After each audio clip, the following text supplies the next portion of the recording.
Welcome, everyone. Today, we're going to step inside places that, well, they're supposed to feel safe, familiar places like schools. But the stories we've found suggest that sometimes these very places can be, well, incredibly unsettling. It really is fascinating, isn't it? How somewhere so routine, full of everyday life, can sometimes be the backdrop for the most inexplicable or disturbing events. It definitely challenges how safe we feel. It really does. We've gathered a collection of accounts, reports, even some video footage. Today, we're just going to share some of these truly unsettling stories that have apparently happened in schools all over the world. And these aren't just campfire tales. No, exactly. These are based on sources reporting these events. Hopefully, they'll make you think a little differently about those familiar hallways and classrooms. Definitely food for thought. Okay, let's start with one from Westland High School in Oregon. This story comes from a teenager, Jack. Okay. So Jack's in class, asks to use the restroom. Pretty normal, right? But on his way there, he describes feeling this really weird presence, like something unseen was right behind him. He tried to shake it off, maybe just nerves. Yeah, you try to rationalize it. Right. So he goes into the bathroom, into a stall, and then he hears it. A sound. Nails. Lightly scraping against the stall door. Oh, that's instantly chilling. Yeah. So naturally, he looks down, right, expecting to see someone's shoes under the partition. Of course. But there's nothing. Empty space. Seems like he's totally alone in there. Okay, so the unease is building now. Definitely. And then he spots it, a small crack in the ceiling, right above his stall. Uh-huh. Maybe curiosity, maybe needing an explanation, I don't know. But he looks up, and what he reportedly saw, staring down at him from a bigger hole in the ceiling tile, was just a head.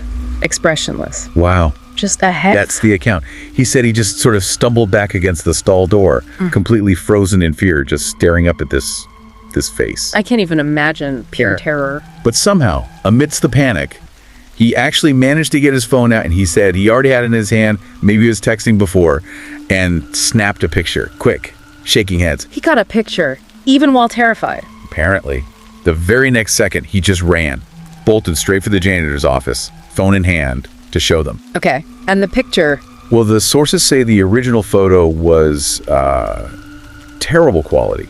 Really blurry, grainy. Someone apparently tried to clean it up later, enhance it, but it still wasn't much clearer. That's often the case with these things. But here's the thing, it wasn't just Jack. Apparently, there had been other reports from students about hearing strange noises in that specific bathroom before. Ah, okay. See, that adds a layer. Jack's experience, it really raises questions about eyewitness accounts under extreme stress, doesn't it? How so? Well, when you see something that shocking, so unexpected, your perception can get, warped. Your brain scrambles, maybe fills in gaps with the most frightening thing it can imagine. It's a psychological defense almost. So the fear itself could create the image. It's possible, or at least distort it heavily. That's why any other details, like those other students hearing noises, become really significant. Even if they're just stories, they suggest something unusual was associated with that location. It moves it beyond just one kid's potentially terrified perception. Exactly. It hints at a pattern, even if we can't definitively say what was causing the noises or what Jack saw. People had different ideas, of course. Some thought ghosts, some maybe a homeless person hiding up there. Others just thought Jack was making it all up. It's the ambiguity that's often the most unsettling part. Precisely. Yeah. Especially with poor quality evidence like that photo, it becomes a sort of Rorschach test for fear. Okay, so from that single terrifying moment, let's shift to a whole school that seems to have a reputation. Pocatello High School in Idaho. It's allegedly haunted. Ah, yes, Pocatello High. That one's quite well known in certain circles. And here, it's not just one person's story or a blurry photo. They actually have unedited video surveillance footage that on several occasions seems to have caught some really strange things. Right, the security cameras themselves. Yeah. We're talking lights flickering on and off repeatedly, not just a faulty bulb kind of thing. Cameras shutting off entirely, then turning back on later for no clear reason. Technical glitches are possible, but multiple instances. Exactly. But the most disturbing bit, there's footage of what looks like a figure, sort of spectral, slowly floating towards a doorway. It stops, then moves away again, like it changed its mind. And this figure, what does it look like? It's described as being tall, like a person, but indistinct.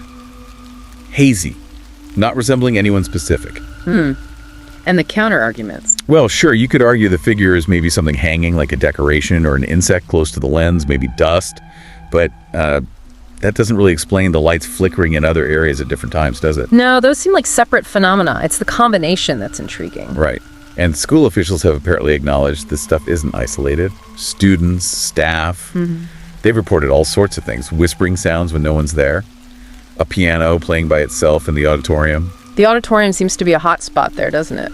Yeah, reports say teachers and janitors really hated being alone in there. They talked about strange noises, yes, but also seeing a dark looming shadow figure. A classic element in many haunting accounts. And adding to all this, the school has a history, a pretty dark one. Apparently there have been 6 deaths within the school grounds over the years, and the building actually burned down at one point. Okay, see, that's what makes Pocatello so fascinating. You have multiple layers, the visual anomalies on camera, the sounds people hear, the shadow figure sightings, and it's all happening in a place with this documented tragic past. It all feeds into the narrative. It absolutely does. It's not just one thing. It's this confluence of different types of reported activity. Visual, auditory, sensory experiences, all tied to a location with a known history of trauma. That combination is powerful. Does that history sort of amplify people's perceptions, make them more likely to interpret things as paranormal? It certainly can. Psychologically, a place with known tragedy often becomes a focal point. People might be more attuned to unusual occurrences or more likely to attribute unexplained things, a creak, a flicker to the past events. It's like the history primes them for a haunting narrative. So the history and the experiences kind of reinforce each other. Exactly. It creates this self-perpetuating cycle of belief and experience. Very compelling case study, Pocatello. Okay, let's move from ghosts and shadows to something, well, profoundly disturbing on a human level. This next account involves a video reportedly showing a young girl believed to be possessed. Right, a very different kind of unsettling. Sources describe her as usually being a well-behaved student. Nothing out of the ordinary. Until this one day. She was apparently acting completely normal, then suddenly just starts screaming, uncontrollably, at nothing. Just screaming into the air. A very abrupt shift. Extremely. And it got worse. She started acting paranoid, looking around frantically as if being attacked by something unseen. Then she began speaking and acting like she was someone else entirely. Different voice, mannerisms, a whole thing. A complete personality shift. Yes. And maybe the most chilling part. She reportedly didn't recognize anyone. Her friends, her teachers, complete strangers to her. As if her own identity was just gone. That's deeply disturbing. Amnesia and personality alteration. Right. And as she got more frantic, screaming, trying to fight something off, people had to hold her down. The video apparently has sound, and you can hear people in the background praying loudly, desperately. Trying to intervene spiritually. Yes. The teachers tried to help, calm her down, reason with her, but nothing worked. The report we have says she was eventually sent to a monastery. There, she received some kind of treatment and supposedly recovered from what they described as an evil spirit. This kind of account really pushes the boundaries of our understanding, doesn't it? You have behavior that seems to defy rational, medical, or psychological explanation, at least in the moment. Yeah, what do you make of that? Well, when conventional help seems ineffective, and the behavior is so extreme, so unlike the person, historically and across cultures, people often turn to supernatural or spiritual explanations. Possession narratives exist globally for a reason. They offer a framework for understanding these terrifying, seemingly inexplicable transformations. So it's about finding any explanation when the usual ones fail. Often, yes. It highlights the limits of our standard understanding of the mind, consciousness, and extreme behavioral shifts. Whether you interpret it as spiritual, psychological, or neurological, the event itself is profoundly disruptive and demands some kind of interpretation. It forces us to confront how we make sense of things that just don't fit our normal categories. It does make you wonder about the explanations we reach for when faced with the truly baffling. Absolutely. It's that intersection of belief, culture, and inexplicable human experience.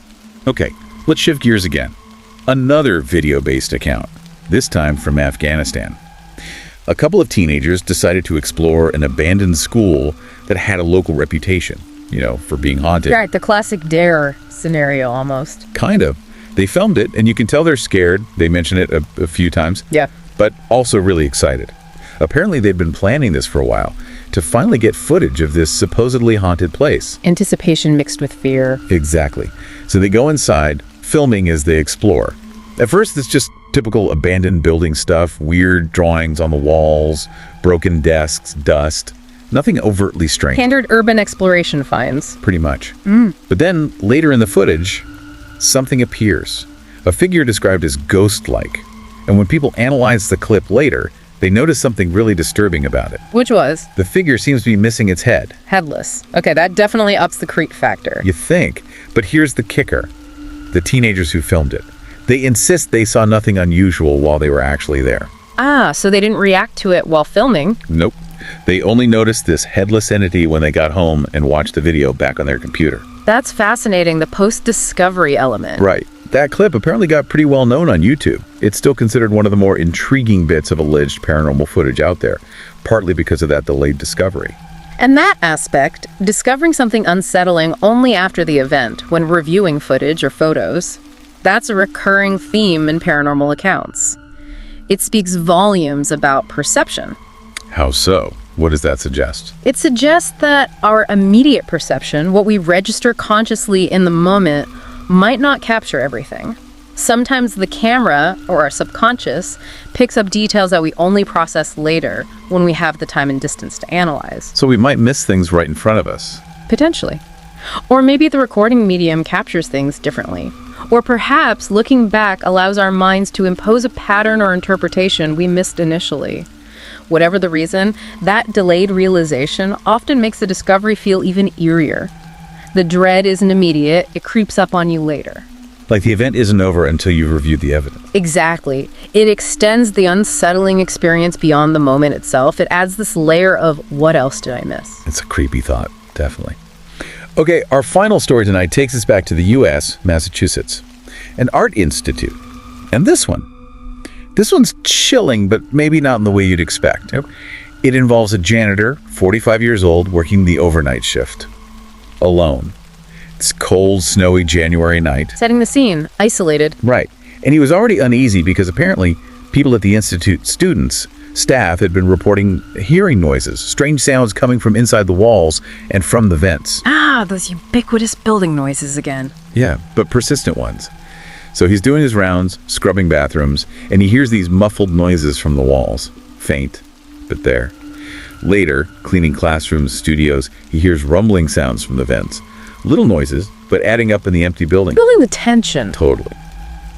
Then, later that night, he goes down to the basement to get a drill from a supply closet. And that's when he hears a tapping. Tapping, different from the rumbling. Yes, clearer, more distinct, and louder than the other sounds he'd heard. He followed it and realized it was coming specifically from one vent. It was like vibrating slightly with the rhythm. Okay, so he zeroed in on the source. He decides he has to check it out. He gets his tools, starts undoing the screws on the vent cover. The tapping gets louder as the cover loosens. My heart would be pounding. Right. He pulls the vent cover off, and immediately, a man lunges out from inside the vent, jumps out, basically tackles the janitor. What? Someone was in the vents. Yes, hiding inside. The janitor reacted purely on instinct, self-defense. He managed to hit the man on the head, knocked him unconscious. Wow. Okay, not paranormal at all. Not at all. Police, ambulance were called. The man was taken to the hospital, and there he admitted it. He was homeless. He'd been living in the ventilation system, moving around. Living in the vents for how long? The report doesn't specify how long, but long enough. And the truly disturbing part, he confessed he'd been spying on people, watching art classes, watching people in the bathrooms, through tiny holes he'd made in the vents and walls. Oh, that's horrifying. That's a violation far beyond just hearing noises. Exactly. It's a really stark reminder, isn't it? Sometimes the most disturbing things aren't ghosts or spirits.